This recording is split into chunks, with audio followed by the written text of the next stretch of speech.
What's up, Tech Gang? How you guys doing? So, been using the Galaxy A54 for about a week now, and honestly, I've enjoyed my experience with this device. We're going to make an opposite to this video, 5 reasons to buy, kind of like showcasing its 5 best things about the phone, like going more in depth than the pros and cons video. But in this video, we're going to kind of be not crapping on this phone, but we're going to be talking about some things that may be the defining decision for someone to not pick up this phone. So, these are some pretty big things about this phone, and I just want to make everything known about the Galaxy A54 before anyone goes out and they purchase the phone. I just don't want you guys to, get the Galaxy A54 and you're like, oh, I could have picked up the Google Pixel 7 for the same price, literally, for $449. So just want to be transparent about this device. It is a lot of money. You guys work hard for your money, and I need to tell you guys everything about this device. So the first reason going in on the Galaxy A54 and crap it, no, I'm just kidding. But the first reason is the performance. Now the performance is good. I haven't really had too many glitches in the UI, like going through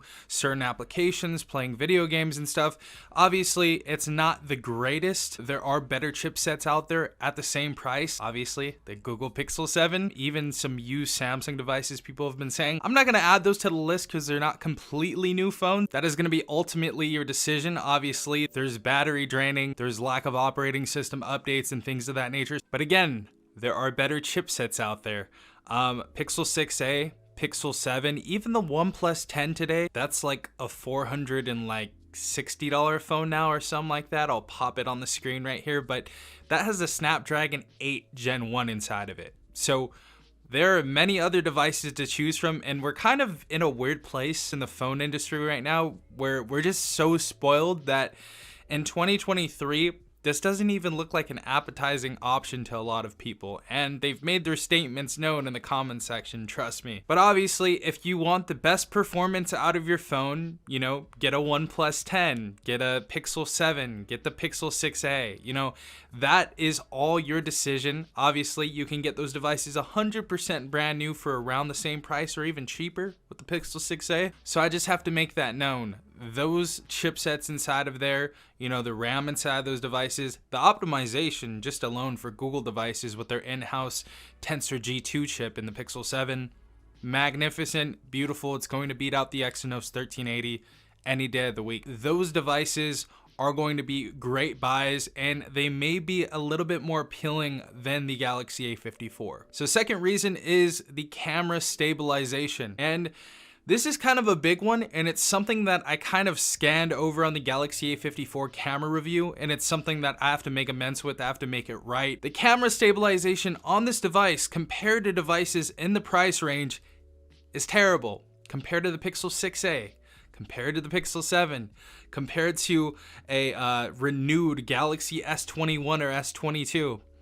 And the list goes on. There's obviously a few more phones that if you want to, you can go ahead and state them in the comment section. But the thing that I really focused on the Galaxy A54 was comparing it to the Galaxy A53. Now, I was more focused on, okay, what's changed? Is the sensor a little bit better? Is the camera a little more optimized from the A53 to the A54? And I wasn't really even thinking about the competition in mind. I did state that there was competition, obviously, but I didn't go into individual detail on why, the competition is better. And for Pixel 7 and Pixel 6a, it's dramatically better. So when we're getting into the $449 price tag, the mid-range price tag, I guess, used to call it budget on this channel. I'll start calling it mid-range, okay? Because I know you guys are letting me know that anything above 300 is a mid-range phone, but this is absolutely a full-fledged mid-range phone. But to be a little bit more competitive, especially with the Pixel 6a and even the Pixel 7a coming out right now, Samsung really needs to do better with the video stabilization. I thought the cameras were great. I thought there was an upgrade from the tones, honestly, from like skin tones and textures and stuff like that. There was a huge jump from the A53 to the A54. Not enough to upgrade. We'll talk about that later on, but I thought there was a good jump from the A53 to the A54 in the camera area.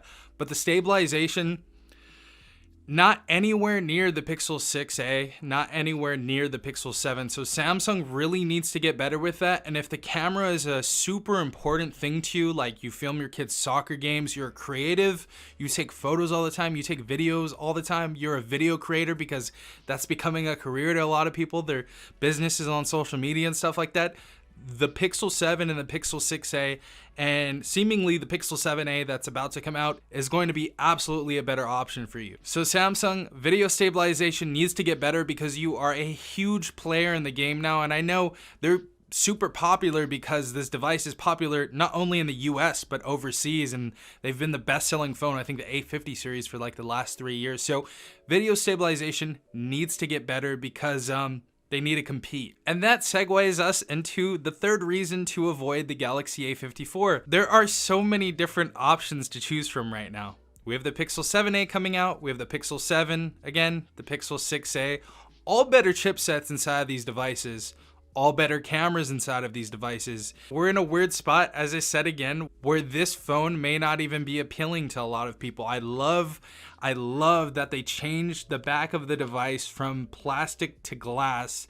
It's a premium feel. It's such a sexy color with this violet and the lime green on that device as well.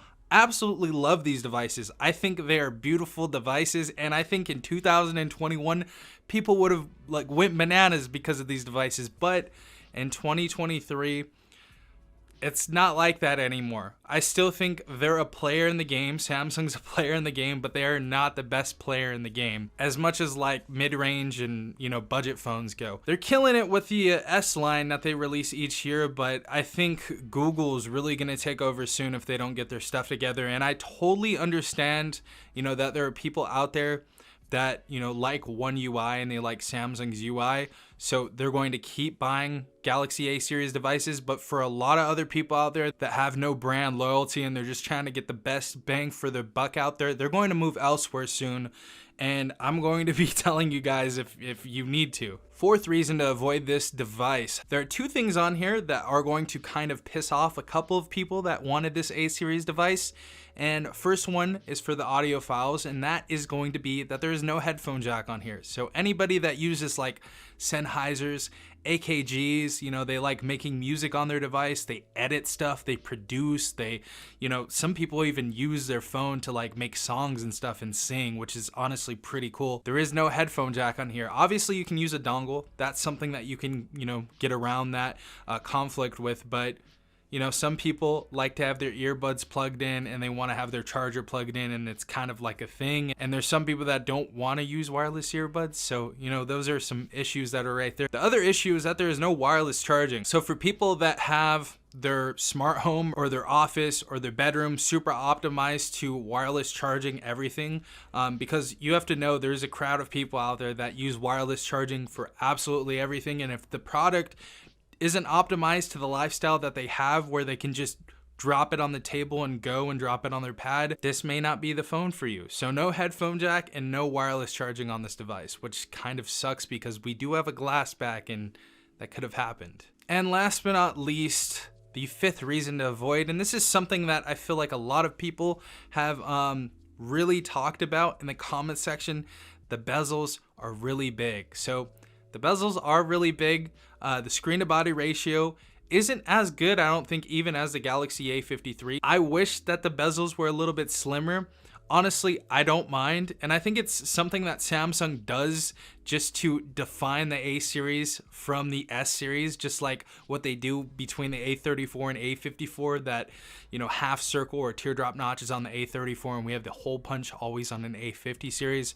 I just think they do that to differentiate. Obviously, the bezels are a little bit big, and some of you may not like that, and that may be a reason not to purchase this device. But those are the 5 reasons to avoid the Galaxy A54. Again, I still think this is a good device. I can recommend it in certain circumstances.